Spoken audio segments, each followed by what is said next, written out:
SSC 2027 পরীক্ষার্থীদের suggestion থিওরির ভিত্তিতে আলোচনায় আজকে আমরা যে অঙ্কটি করব তা হচ্ছে অনুশীলনী 4.1-এর 16 নং।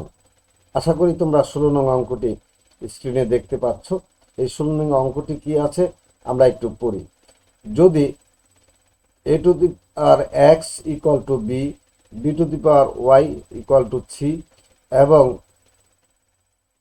c to the power z equal to a হয়, তবে দেখাও যে x y z equal to 1। এই অঙ্কটা করার জন্য আমরা a to the power x দেখতে পাচ্ছি, b to the power y দেখতে পাচ্ছি, c to the power z দেখতে পাচ্ছি। একটা বিষয় আমরা আগেই জেনে নিই, যে জিনিসটা আমাদের অঙ্ক করতে গেলে লাগবে সেটা হলো পাওয়ার পাওয়ার গুণ হয়। পাওয়ার পাওয়ার কি হয়? গুণ হয়। আবার যে কোনো সংখ্যা প্রতীক বা অক্ষর প্রতীকের উপরে একটা 1 পাওয়ার আমরা দিতে পারি আমাদের প্রয়োজনে। কি দিতে পারি? পাওয়ার এবং পাওয়ার গুণ হয় এটা বলতে পারি। আর যে কোনো একটা অক্ষর প্রতীক হোক আর সংখ্যা প্রতীক হোক তার উপরে একটা 1 কি আমরা অঙ্কের প্রয়োজনে দিতে পারি। এই দুইটা কথা আমরা আগেই জেনে নেব বা নিলাম। এখন দেখো, যে কোনো দিনই অঙ্কটা করো নাই, আমার এই কথা দুইটা যদি মনে থাকে, এখন অঙ্কটা আমি করছি, তুমি অবশ্যই পরীক্ষায় অঙ্কটা দিতে পারবে। তো আমরা প্রথমেই লিখি, এখানে দেওয়া আছে a to the power x equal to b।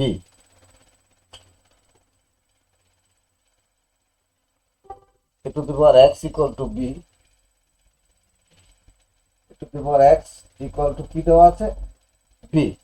আশা করি তোমরা দেখতে পাচ্ছ।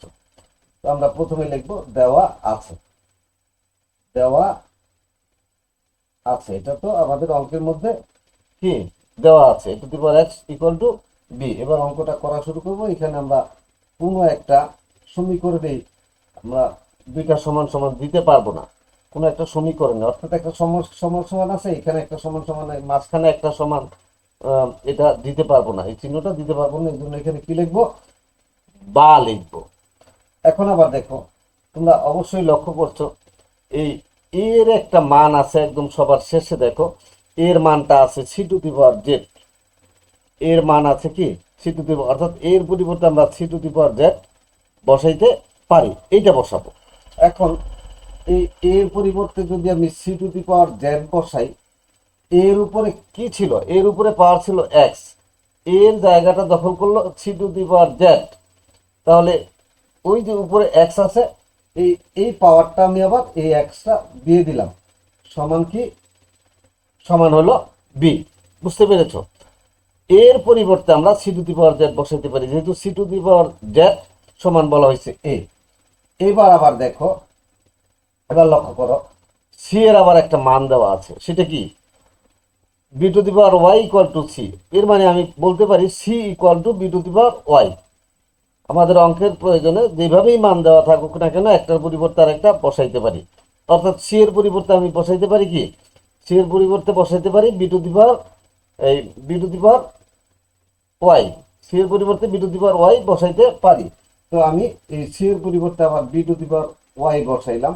এটা কার পরিবর্তে? শুধু সি এর পরিবর্তে। সি এর উপরে আছে কি একটা Z, C to the power Z.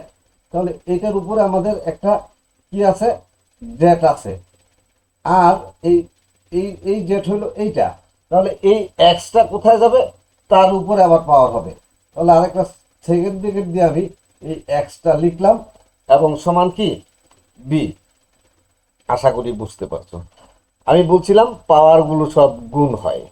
পাওয়ারগুলো কি হয়? গুণ হয়। এখন বি এর পাওয়ার দেখো ওয়াই, তার পাওয়ার জেড, তার পাওয়ার এক্স। তাহলে বি এর পাওয়ার ওয়াই জেড এক্স আমরা একসাথে লিখতে পারি, গুণ করলে B to the power X Y Z. পাওয়ারগুলি গুণ হয়, যেটা বলছিলাম সেটাই করেছি। এখন কি? সমান বি।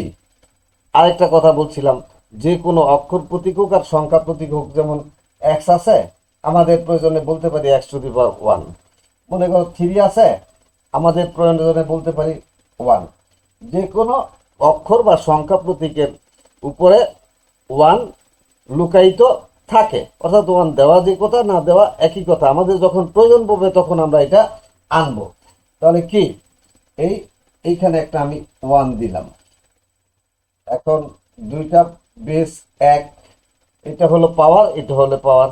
বেস বেস যদি সমান হয়, পাওয়ার পাওয়ার কি হবে? সমান হবে। তাহলে বেস আর বেস আমরা দুই পাশে যদি এটা বাদ দেই, তাহলে লিখতে পারি কি? অতএব X Y Z equal to 1।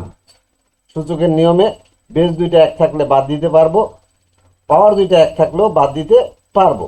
সেই নিয়মে আমরা 10টা নিয়ম সূচকের জানতে হবে। সূচকের অঙ্ক করতে গেলে প্রতিদিন একটি করে অঙ্কের সাথে যেটা দরকার সেটা আমি বলছি, একবারে বললে হয়তো মনে থাকে না। তো আমাদের আজকের অঙ্কটা এটাই ছিল।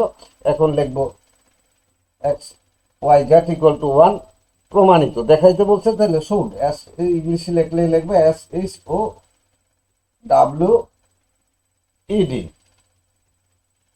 শুড, দেখানো হইল। বাংলায় যদি লেখো লিখবে কি? দেখানো হইল। তো আশা করি তোমরা বুঝতে পেরেছো। আজকের মতো এখানে বিদায় নিচ্ছি। আল্লাহ হাফেজ।